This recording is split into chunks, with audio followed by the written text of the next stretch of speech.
My name is Henning Rosted, and I joined Fritz Hansen just half a year ago. Came over here to New York. I was based in Tokyo before. Oh, cool. Been there for many years. Yeah.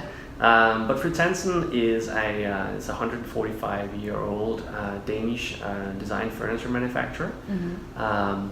It originated out of a small workshop in Copenhagen by a cabinet maker by the name Fritz Hansen. So he was a craftsman, and he had a desire and a passion to craft beautiful pieces for the home. Mm-hmm. And he started his own little workshop crafting handmade wooden decorative leg pieces for high-end society for their dining rooms. Mm-hmm. So that's where we started. That's our origin, and we're still today a company that's very focused on creating beautiful pieces for the home.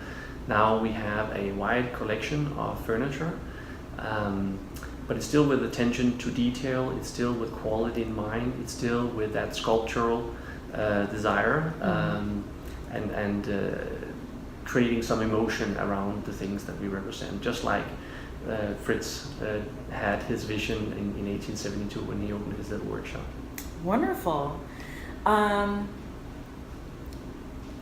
And what does the process of creating a piece look like? Because one of the big things that ends up happening is people think, oh, it's easy to throw this together, and they don't realize the man hours that go into it. So what does the process look like of innovating a new piece?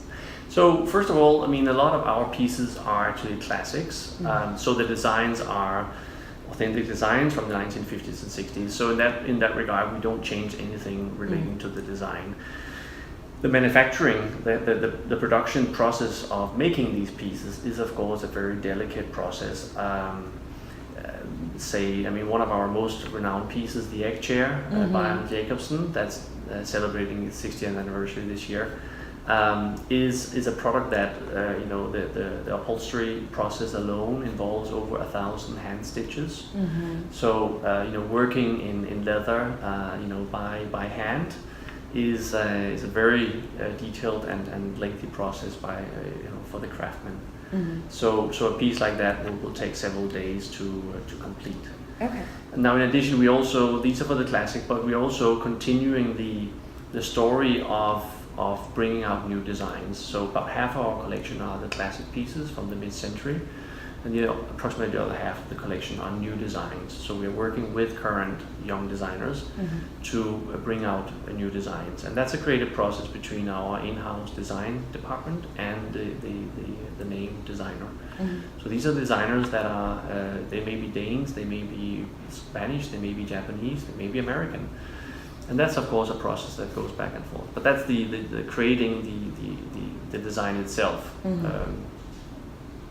What is the importance of still hand sewing?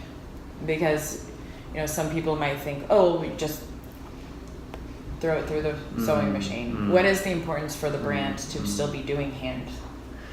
Well, I think we sell a promise to the customer. We sell a belief in our heritage, which is about handcrafted, beautiful interior pieces. It's as much the story behind the piece, where it originated from, a tradition of craftsmanship, the originality of the piece, the personal element that each piece carries, because it's done by a person. The specific cow hides that we use, many of which will show individual markings in the hide, again showing that individuality even from the cow. Mm-hmm. So I think that individual element and appreciation for that beautiful things go through a very meticulous process, and appreciating that is part of buying a piece from our collection. So it's part of upholding a history, a history that we're very proud of. And we also think that our customers appreciate this, and in fact is probably the reason that they're buying from us, that it's not fast consumer. Mm-hmm. It's authenticity, it's history, it's personal. Great. And what does original design mean to your brand? I think it means everything because we represent a 145-year history, and everything was created at some point, and there's a lot of effort that goes into creating something that can be sustainable, that can be timeless,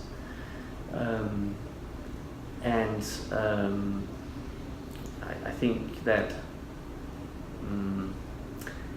history is only relevant if we can respect it and we can learn from it and we can continue to live with it as it was intended.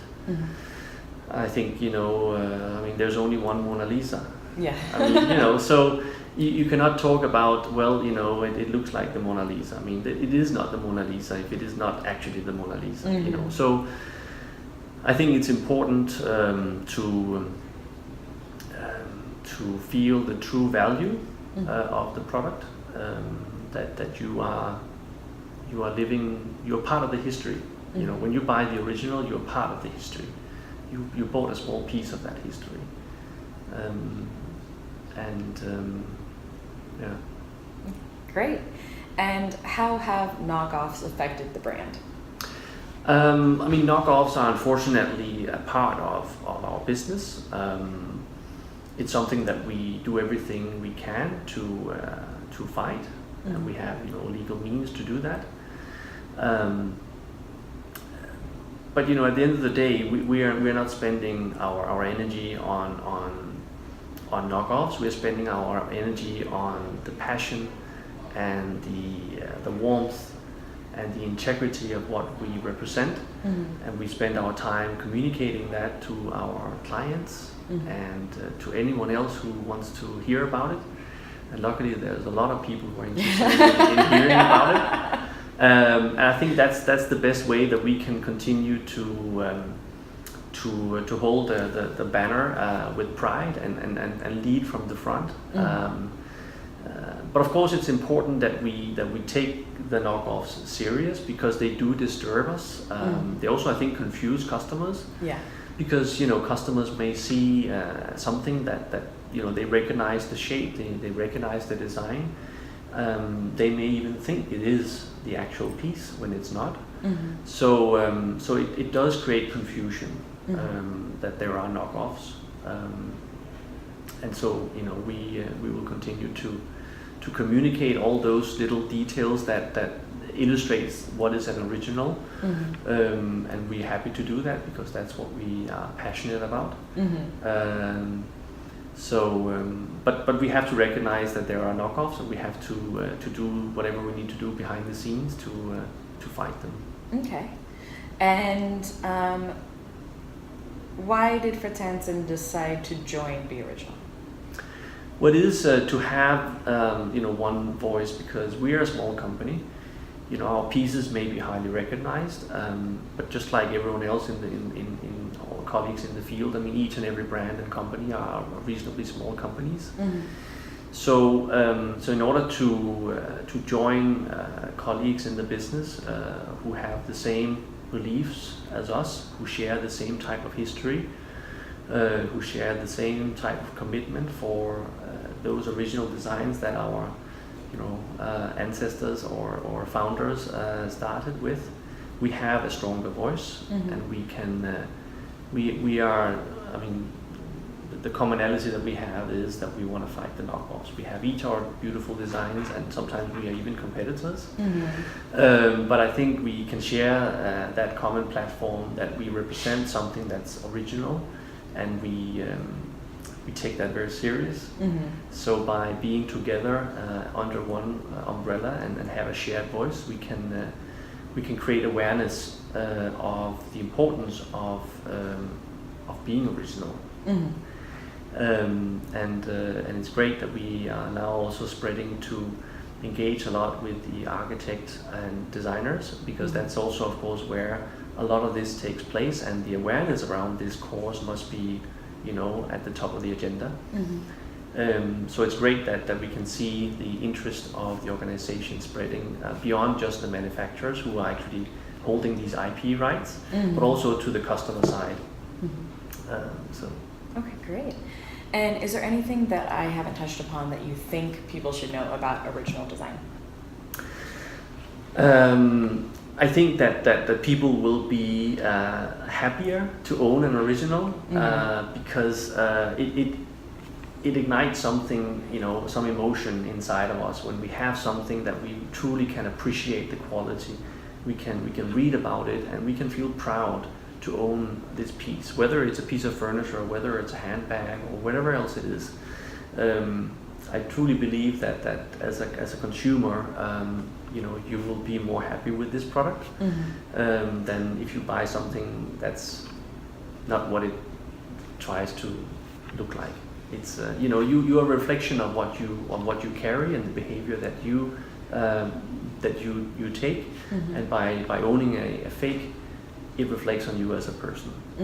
Or vice versa, if you own an original, it reflects on you as a person. And I think people want to be considered an original rather than a fake. All right, great. Well, thank you so much. You're this welcome. is wonderful. My pleasure.